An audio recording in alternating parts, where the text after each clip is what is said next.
This is a stimulus update and daily news report. Got a lot of important topics to talk about in this video. So the $400 stimulus is still available and 5 million people have gotten it so far. I'll let you know how you can still apply for that. When it comes to the $3.5 trillion stimulus package, the topic of discussion is still Joe Manchin. Democrats are freaking out over Joe Manchin. Republicans are agreeing with Joe Manchin. I'll play you a video clip explaining the latest from the White House Chief of Staff. When it comes to unemployment, I'll let you know what's going on there and if an extension is going to happen or not. We'll go over this article right here, 3 frightening stats that show why a 4th stimulus check is needed. We'll talk about Social Security, then I'll answer the questions you leave for me in the comments. Hope you're having a terrific Tuesday. If you appreciate these fact-based, fast-paced updates, hit the like button down below.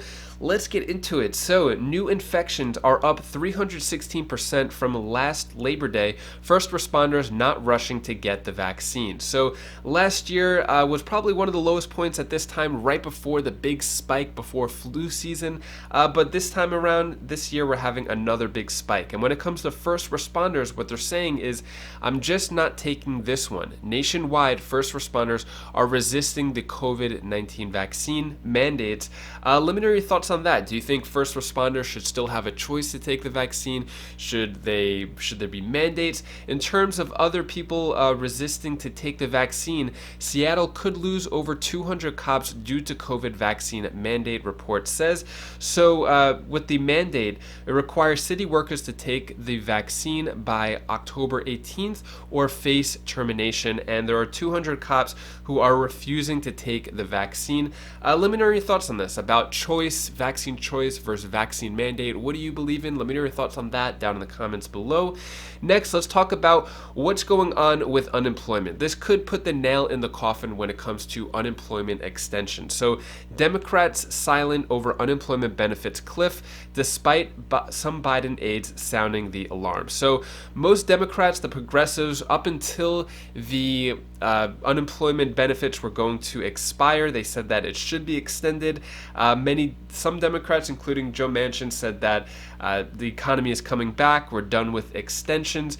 President Biden has made his decision. He's not going to extend it. He said that states could do it, but there has been no states come forward to say that they're going to extend it. So New York has come forward saying that they won't extend federal unemployment benefits programs, citing a deficit of $11 billion. Out of all the states, I would think probably either New York or California would be the ones to extend it. And without them coming forward, it looks like unemployment, at least the federal unemployment boost, is probably officially dead. September 6th was the last day. We're not seeing any big protests among the Democrat progressives, so it looks like it is probably officially done there. So with unemployment benefits ended for millions of Americans, these extended pandemic programs may provide help. So I came across this article. It's going over the different programs, such as the state eviction protection. So the eviction moratorium, at least federally, has been struck down by the Supreme Court, but it is still going on in a few states such as California, Illinois, New Mexico, and New York, as well as Washington, D.C., I believe. They're going to extend it for a few more months. Also, there's nutrition benefits. SNAP has been increased by 25%. And student loan payment pause, that's going on until January 31st of 2022. And then the enhanced child tax credit, that's still going out every month on the 15th. So these are the other programs that they're saying that you could get help from in addition to that. Speaking of more stimulus, so 5 million get stimulus help to pay for internet and a laptop, and you can still apply. So this is, so it says nearly 4 months after its launch, and with millions of Americans now enrolled, a pandemic aid program still has money available to provide struggling households with monthly discounts on internet service and one-time savings on new computers. So spoke about this a while ago. I haven't heard much about it. I thought the money ran out, but it looks like the program is still going on. So this is that $400 stimulus where you could get $400 out of this. I don't know if you could still get $400 out of it. The reason why I said $400 is because you get $50 a month discount off your broadband service and associated equipment rentals.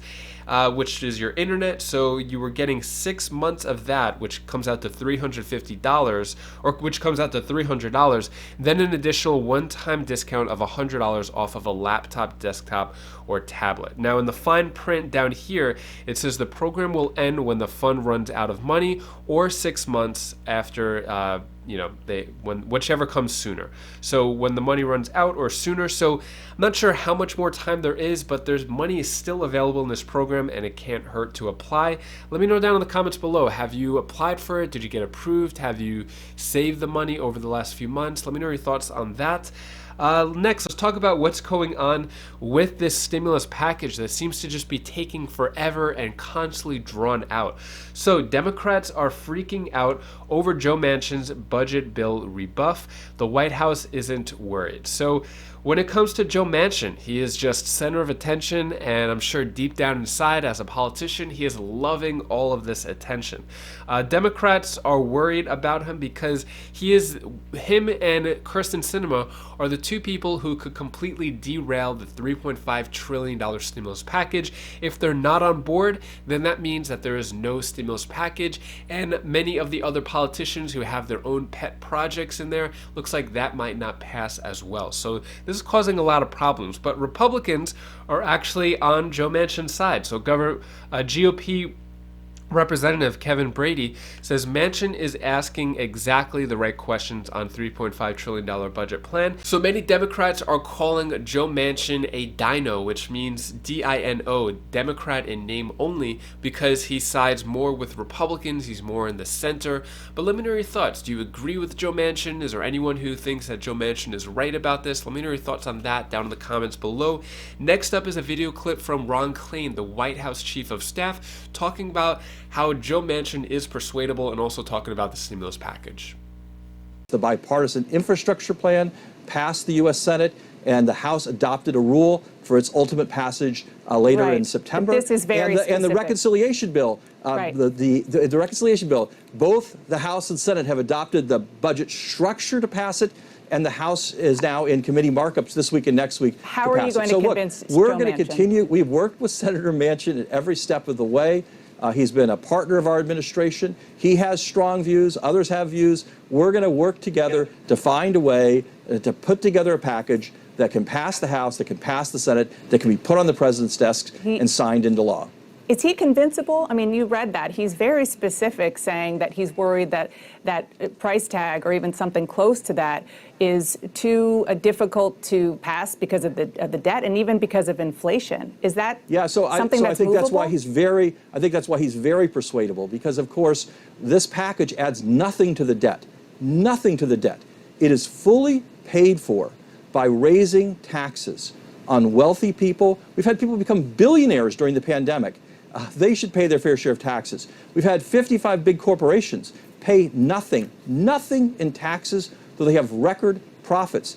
If we raise taxes on the big corporations who aren't paying, raise taxes on people using international loopholes, raise taxes on the wealthy who are not paying their fair share, we can pay for every one of those investments in the package without a penny of taxes on people making under $400,000 a year, and without a penny being added to the long-term federal debt. In fact, passing these tax changes, making the people who aren't paying pay their fair share, collecting taxes from people who owe them and are dodging taxes by using loopholes, using lawyers and accountants, collecting those taxes will make our tax system fairer, make middle-class people share less of the burden, and can help bring down our debt in the long run. So I think Senator Manchin's concerns about inflation, about debts, those are concerns we can address with the provisions of this package itself. What are your thoughts on what Ron Klain, White House Chief of Staff, said? Let me know your thoughts on that down in the comments below.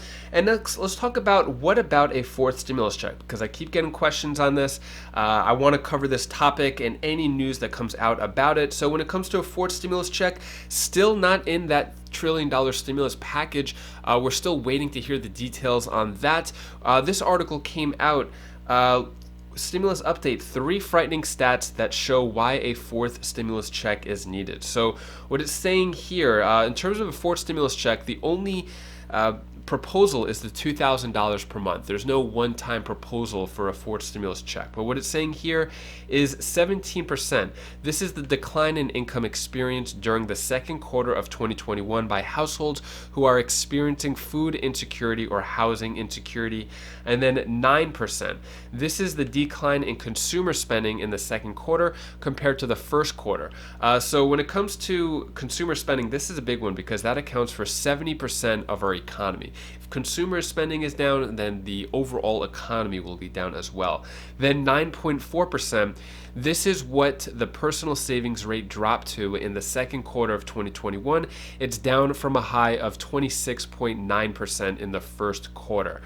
So yeah, these three stats are the reasons why they think that a forced stimulus check should happen. There are still politicians pushing for it, but it's just not gaining enough momentum. So what it says here is in the latest survey, despite the economy reopening post-lockdowns, most households' incomes remain flat, savings are stagnant, and spending declines slightly for most categories. Overall, this reinforced financial health inequities for low-income households and those experiencing hardships and could forecast further divergence in the latter half of the year. So it looks like some are saying the economy is getting better, but in terms of lower income households, the economy is not helping them out. Let me know your thoughts on that. Is the economy getting better or is the economy getting worse from your perspective? Let me know what you think. Next, let's talk about what's going on with Social Security. So why inflation's 6% cost of living increase to Social Security could be a double-edged sword. So what it's saying here is basically when it comes to the COLA, which is the cost of living, it could be as high as 6% compared to the 1.3%, which is what you got if you're on Social Security in January of 2021. But with the higher pay means that there's going to be higher expenses as well. And then I came across this article. Here's how much your benefits could drop if Social Security trusts run out of money. So they're saying potentially by 2033, there could be no more Social Security money. Here's a video clip explaining exactly what could happen and how the Social Security benefits could drop. The Social Security Administration released new estimates in 2021 of just how much the COVID-19 pandemic has impacted the program's already failing trust funds. The results show that the nest egg from which the program pays benefits was, quote, significantly affected by both the pandemic and the ensuing recession of 2020. That nest egg, known as the Old Age and Survivors Insurance Trust Fund, will be able to pay full benefits as scheduled until only 2033. That is 1 year earlier than last year's predictions. At that time, the program will only be able to pay 76% of those scheduled benefits to survivors and retirees. Changes to fix the shortfall could include tax increases, benefit cuts, or a combination of both. But both solutions would most likely require major changes according to experts. Acting immediately to fix the system would result in cutting 21% of benefits across the board. If lawmakers decide to slash only future benefits, new retirees would see about a 25% reduction in benefits. But what does that mean for your benefits? Here's a case study. The average retiree currently receives $1,544 per month in Social Security. A 21% reduction would drop that payout down to about $1,220 per month. That is a loss of $324 per month, or about $3,800 per year. Don't forget, that is just one scenario, and any changes are far from being put in motion. Let me know your thoughts on that. Do you think Social Security should be increased now with all the promises of the politicians and all the proposals, like the $200 per month Social Security increase or $279 per month should be raised to the federal poverty level? Let me know your thoughts on that down in the comments below. Next, I'm going to answer the questions you leave for me in the comments. Diane Stewart says, why don't they put a pause on their vacation? Great question. They should put a pause on their vacation and a pause on their paychecks. Next question, Rose Earhart. Why does the stimulus have to be in a $3.5 trillion stimulus package? Sounds like bribery to me. We have to suffer if you don't fill their pockets. Biggest bunch of crooks you've ever seen. Yeah, so $3.5 trillion package. There's definitely a lot of sneaky pet projects in there.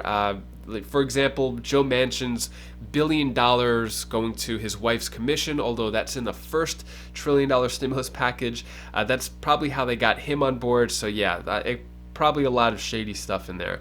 Next question comes from Romantic warrior, who is running the Senate? Manchin, Sinema, or Schumer? Great question. Schumer in title, but the people who will have the ultimate power, at least in this scenario, is Joe Manchin and Kirsten Sinema. Anyways, that is all the stimulus news I have for you today to hopefully cheer you up a bit. Here's my daughter Bella's tip of the day. Hi guys, this is Bella. This is the tip of the day. I'll tell you the one thing that you should do. But when you feel hurt, don't feel scared. Ask for help. Like when I get hurt, I ask for help. Like today, I got hurt, so I asked for help. See, help always comes because when you need help, everybody's always there for you. Thank you so much for watching. Really appreciate your support. Here are some more video clips and pictures from our recent trip. We're back home and we're happy to be home. We had a good time on the road and stuff, but nothing is as good as home. Anyways, hope you have an amazing day. If you want to check out any of my other videos, you can click up here for my other channels or down here for more stimulus updates. And I'll see you in the next video. Take care, be safe. Thank you for watching.